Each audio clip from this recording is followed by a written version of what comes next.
Fala aí pessoal, tudo bem? Para quem não me conhece, meu nome é Lucas, eu sou professor de filosofia e se essa é a sua primeira vez por aqui, seja muito bem-vindo, né? Eu publico vídeos novos neste canal todas as terças e sábados ao meio-dia, por isso, se esse conteúdo for útil para você, considere deixar um like e se inscrever para acompanhar os próximos vídeos, tá?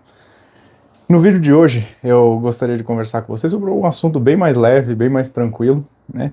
Nesses vídeos que eu faço de reflexões gerais, que é basicamente como fugir de uma discussão inútil que não vai levar a lugar nenhum, né? Como fugir daquelas conversas que ficam sempre naquele limiar do desconfortável quando você está numa situação, às vezes, tranquila, pública, em que você não quer entrar nesses diálogos, mesmo que você seja alguém estudioso, que conheça o assunto, você sabe que aquilo não vai levar a lugar nenhum, porque há um certo ar de falsidade no diálogo. Eu vou explicar um pouco melhor por exemplos concretos, que são justamente eles que me levaram até a ideia de fazer esse vídeo, né? Primeiro lugar, tá? Se você está, por exemplo, numa situação em que você está viajando de um lugar para o outro, você está num ônibus ou algo assim, a pessoa está sentada, há uma pessoa sentada ao seu lado e ela quer dialogar com você, por exemplo, sobre a política, sobre o que está acontecendo no mundo, sobre as guerras, sobre os conflitos internacionais ou o que quer que seja, né? E você, né, pode ser que seja uma pessoa estudiosa, que tenha lido muito sobre isso, que conheça muito do assunto, que conheça até de maneira muito mais aprofundada, cientificamente, o assunto, né? Seja um cientista político, um estudioso, um pesquisador ou algo parecido. Você não quer entrar muito nesse, como se diz? Você não quer muito pisar nesse chão, porque você sabe que aquilo não vai levar a lugar nenhum, que a pessoa, na verdade, ela está só manifestando uma indignação ou está querendo, de alguma forma, receber alguma confirmação, né? E, em primeiro lugar, uma coisa que eu já percebi que funciona muito bem, ainda mais se a pessoa for um tanto combativa, é a coisa mais óbvia, tá? Que eu acho que, sim, apesar de ser óbvio, não faz mal dizer, né? É você, no lugar de dar respostas, você no lugar de, digamos assim, simplesmente fazer afirmações, você não se comprometer com absolutamente nada, né? Fazer uma espécie de exercício socrático, na hora, falando, eu não sei de nada, né? Não sei de absolutamente nada, e simplesmente voltar indagações para a pessoa. Por quê? Porque aí, obviamente, isso tende a tirar o diálogo da superficialidade e fazer com que a pessoa tenha de justificar aquilo com que ela está se comprometendo no discurso. Então, se ela diz que isso é muito injusto, indagá-la de volta, né? Este fato X, esta circunstância aqui a qual eu estou apontando, ela me parece um tanto injusta, isso aqui me parece um tanto injusto. Indagá-la de volta quanto ao que significa algo ser justo ou injusto, por que aquilo é injusto, da onde ela está tirando aquilo, é óbvio que vai fazer com que o diálogo se torne mais profundo e mais interessante, mais instigante e realmente valioso, né? Porque investigar a justiça, a gente sabe muito bem, lendo Platão, que é uma coisa que é extremamente importante para a alma, extremamente importante para o exercício filosófico como um todo e para a formação do homem. Então só isso já vai ajudar muito, tá? Eu acho que é algo que, assim, me salva muitas vezes esse exercício socrático, tem me salvado muitas vezes esse exercício socrático de não me comprometer com nada.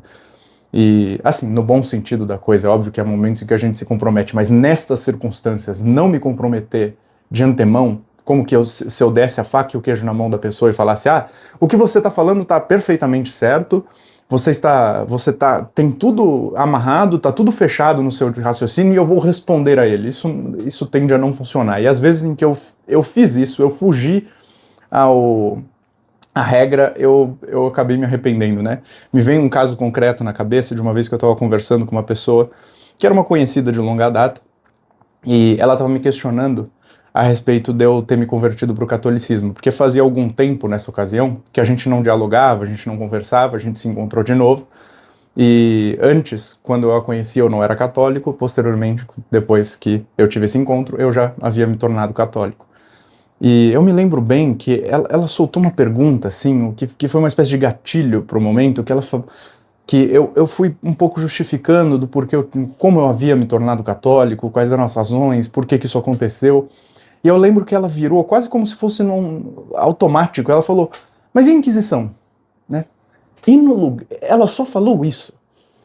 E no lugar de não me comprometer e querer entender de onde estava surgindo essa questão para ela, por que ela estava fazendo essa questão, porque, qual era a suposição por detrás, porque é óbvio que a gente pode especular, a suposição por detrás que havia ali é que na cabeça dela fazia todo sentido pensar, Inquisição, algo ruim, injusto, faz parte da igreja, você se tornou católico, como que você casa essas duas coisas? Não parece contraditórias para você? É óbvio que, por suposto, era muito provavelmente isso que estava na cabeça dela, mas ela só soltou, mas e a Inquisição? O que seria interessante nesse momento? Provavelmente eu indagá-la para ver o que ela pensava, onde que estava fundado esse pensamento dela, se tinha justificativa ou se não tinha, se fazia sentido ou não, e etc. Isso seria muito mais valioso. Mas o que eu fiz? Eu tomei uma atitude defensiva, né? Eu entendi aquilo como uma espécie de mini-ataque, digamos assim, no diálogo, e eu comecei a responder, eu falei, não, mas veja bem, a Inquisição isto, a Inquisição aquilo, eu comecei a soltar um monte de informações que eu sabia sobre a Inquisição. Nem é um assunto no qual eu sou especialista, no qual eu conheço profundamente, pelo contrário, não conheço praticamente nada. O pouco que eu conheço, graças a Deus, eu conheço por conta de amigos que são especialistas e pesquisam nessa área, né? E eu tive o privilégio de participar de aulas, de apresentações e de conversar muito com esses amigos, então o pouco que eu conheço eu sei por essas fontes. E eu comecei a soltar essas informações, e aí o que aconteceu? Quando você faz isso, você se compromete de uma maneira ruim com o diálogo, porque você dá por certo que aquilo que a pessoa está falando, aquilo que ela propôs como uma questão, já tem tudo pronto para que seja uma questão de verdade, né? Tipo, mas e a Inquisição? Você dá por suposto que aquilo ali é uma questão pronta. Mas o que é interessante é que nesses diálogos, quase nunca a questão está pronta. É muito difícil formular uma questão, uma pergunta realmente valiosa, que vale a pena, sobre a qual vale a pena dialogar, investigar e indagar realmente, né? As questões, eu me lembro de ouvir um professor uma vez dizer isso numa aula, né, que ele estava recebendo a pergunta de alguns alunos, e um aluno fez uma pergunta meio que da boca para fora, e ele falou, pera um pouquinho, vamos tomar cuidado com o tipo de pergunta que a gente faz. Porque a gente imagina que o que é difícil mesmo é dar as respostas, né? Que as respostas são difíceis, elas exigem muito trabalho, e há muita complexidade envolvida. Mas fazer as perguntas é realmente difícil. Fazer as perguntas é muito mais difícil. Elas precisam de direcionamento, elas precisam ter sentido, elas precisam de uma boa compreensão das próprias limitações, aonde eu tô, aonde eu quero chegar, como eu devo chegar ali, né? A pergunta exige já um trabalho de formulação, de construção, ela não vem pronta, né? Então a gente dá muitas vezes por certo as perguntas, as teses, as posições de alguém ali que estão indagando, e seria muito mais proveitoso, e assim, pelo menos na minha experiência, em 100% dos casos, foi muito mais proveitoso quando eu simplesmente não me comprometi com tudo aquilo que a pessoa estava supondo no discurso dela e simplesmente devolvi a indagação. Você fala, tá, mas peraí, de onde que você está partindo? Por que disso? O que tem por suposto no seu pensamento? Por que isso parece uma contradição para você? E por aí vai, né? E eu não fiz isso nessa ocasião. Eu simplesmente respondi de volta, dei as informações. E isso não foi nem um pouco proveitoso, porque criou uma situação meio de combate, porque eu senti como se eu estivesse sendo atacado, e eu acho que a pessoa sentiu como se eu estivesse tentando me defender e me degladiando com ela de volta, e não foi tão interessante, né? Então acho que isso é o mais óbvio, isso seria a primeira maneira de lidar com essas situações, e que me tem funcionado muito bem.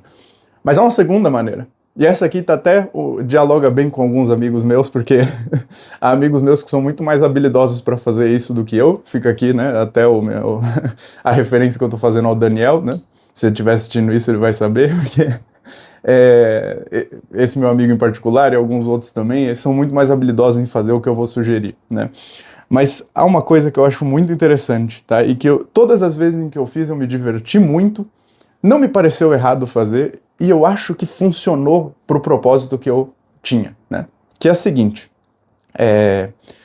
geralmente quando a gente entra num diálogo desses, as pessoas elas têm medo de serem combativas, ou às vezes elas são simplesmente, né, que nem eu falei aí, são combativas e pronto, e daí vira uma coisa meio sem sentido, fica se degladiando ali sem mais nem menos, né, sem querer chegar a lugar nenhum. Mas no geral, no dia a dia, as pessoas não querem ser muito combativas, e elas dizem as coisas um pouco da boca para fora, meio que sem pensar, inconscientemente, E elas só esperam receber uma confirmação daquilo que elas estão dizendo. Então, político é tudo ladrão, é isso aí, político é tudo ladrão. Ninguém estuda, é isso aí mesmo, ninguém estuda. Fica nessa coisa de que ninguém tá dialogando muito sobre nada, é mais tá bom, é isso aí, vamos, eu confirmo o que você diz, você confirma o que eu digo e pronto, né?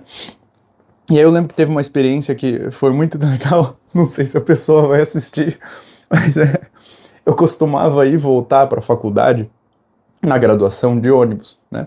E era um ônibus que levava e trazia muita gente que morava na região que eu morava e ia para as faculdades ali no centro de São Paulo, né? Ali perto do centro.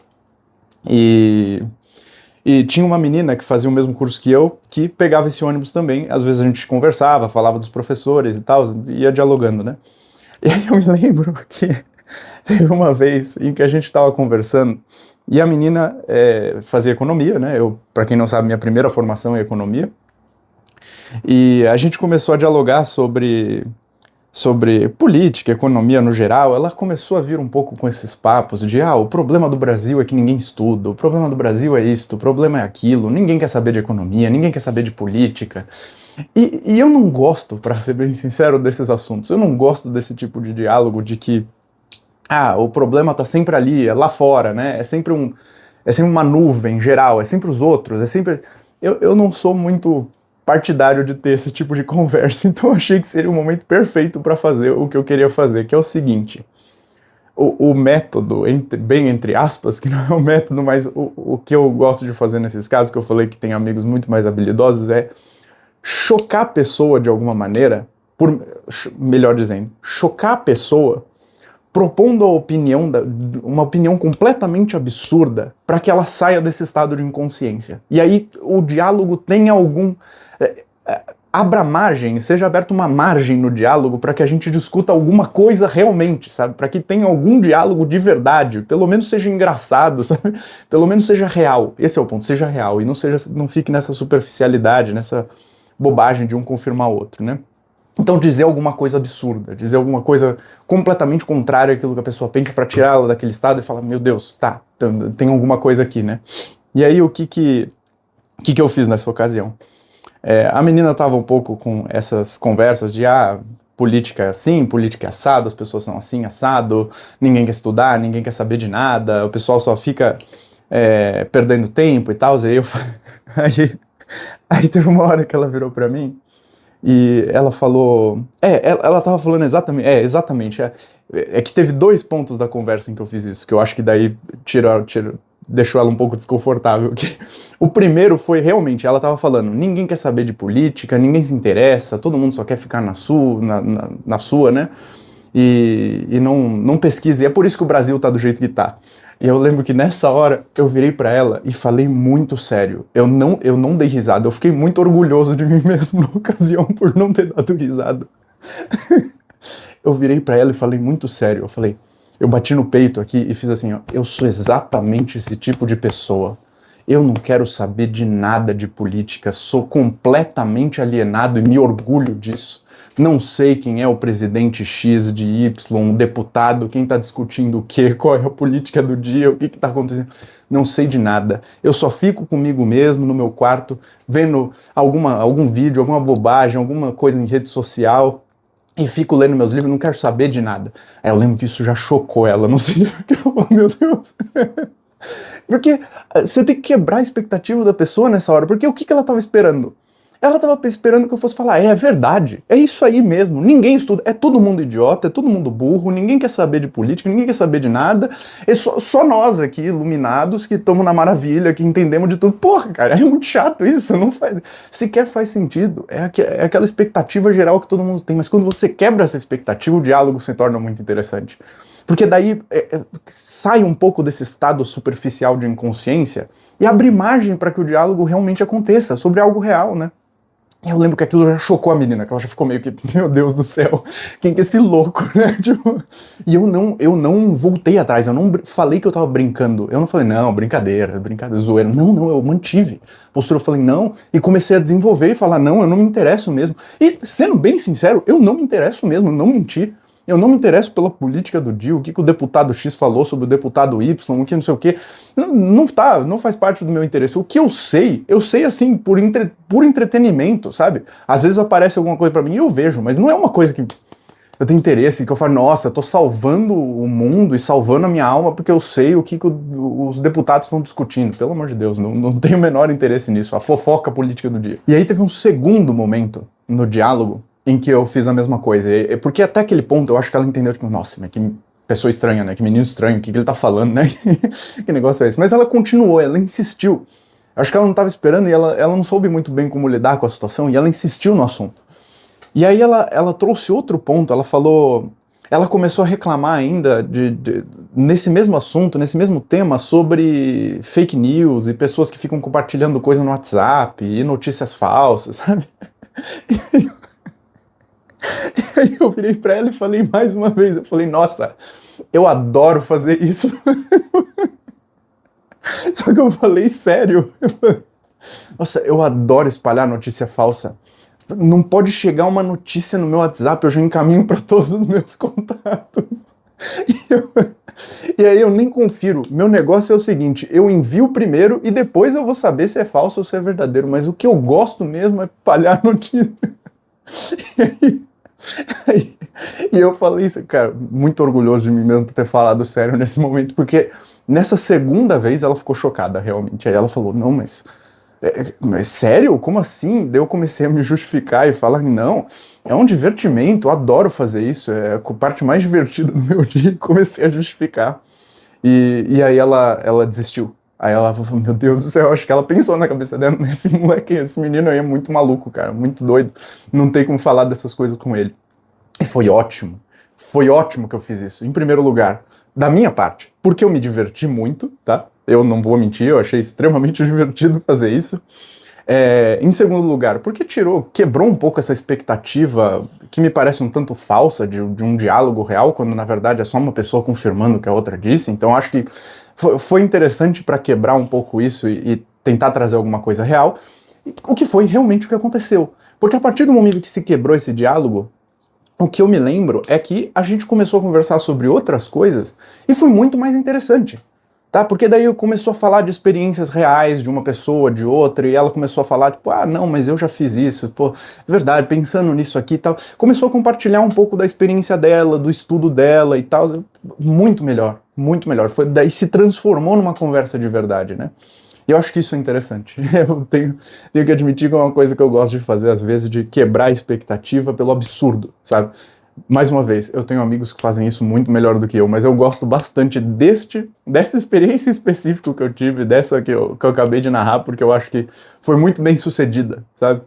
E é interessante, tá? Você pode fazer isso de diversas maneiras diferentes, eu acho que funciona bem quando você vai de encontro com aquilo que a pessoa tá esperando de você, né? Acho que funciona bem. Mas é isso, pessoal. Um vídeo tranquilo, bem mais solto. Não sei se vai dar pra lançar meio-dia, que eu demorei um pouco mais hoje pra poder começar a gravar aqui, né, que tudo novo, tudo bem diferente, tive que armar um pouco as coisas aqui, e tá um pouco corrido, mas se Deus quiser vai dar pra lançar meio-dia, né, vou tentar editar rapidinho aqui, acho que nem vai precisar fazer edição nenhuma, acho que um corte só, e daí eu solto. Eu tô aqui até na mão, vou usar de thumb isso aqui, porque eu gosto de colocar alguma coisa diferente na tela aqui no thumb. Eu comprei essa bebida aqui, e com a expectativa, aí ó, quebrou minha expectativa e foi interessante, tá vendo? É uma bebida que eu tinha uma expectativa de que seria doce, porque tem um Pokémon aqui na frente, para quem não sabe é o Lucario, e eu sempre gostei do Lucario, daí eu vi essa bebida aqui na loja, eu falei, caraca, que legal, vou pegar pra experimentar, né? E tá até escrito aqui que ela tem sabor de menta, só que, na verdade, ela tem gosto de cerveja sem álcool, o que não é uma coisa ruim, mas quebrou completamente a minha expectativa, mas é isso aí, vou usar de thumb pro vídeo, então ela tá aqui na minha mão. E é isso, pessoal, acho que eu falei tudo o que eu queria dizer nesse vídeo. Se você gostou desse tipo de conteúdo, considere deixar um like e se inscrever para acompanhar os próximos vídeos. Para quem não sabe, eu ofereço aulas particulares de filosofia antiga, então se você se interessar por isso, quiser ter aulas comigo, né, eu me especializei em filosofia antiga, eu sou mestre em filosofia pela PUC São Paulo, eu pesquisei Plotino, então se por alguma razão você quiser estudar algum autor antigo, entre em contato comigo, tem o link tem o endereço do meu e-mail na descrição do vídeo. É só me mandar um e-mail, falar mais ou menos o que você pensa, a gente pode fazer uma aula teste, uma aula de início, sabe, que vai ser completamente de graça e a gente combina melhor as coisas. E quem quiser também pode me seguir no meu Substack, no meu Instagram, que eu publico ensaios, notas de estudo, algumas coisas do meu dia a dia, dos bastidores da minha vida, da minha vida de estudos, né, vida acadêmica, entre outras coisas. E é isso, pessoal. Agradeço aos que me acompanharam até aqui e a gente se vê nos próximos vídeos. Valeu!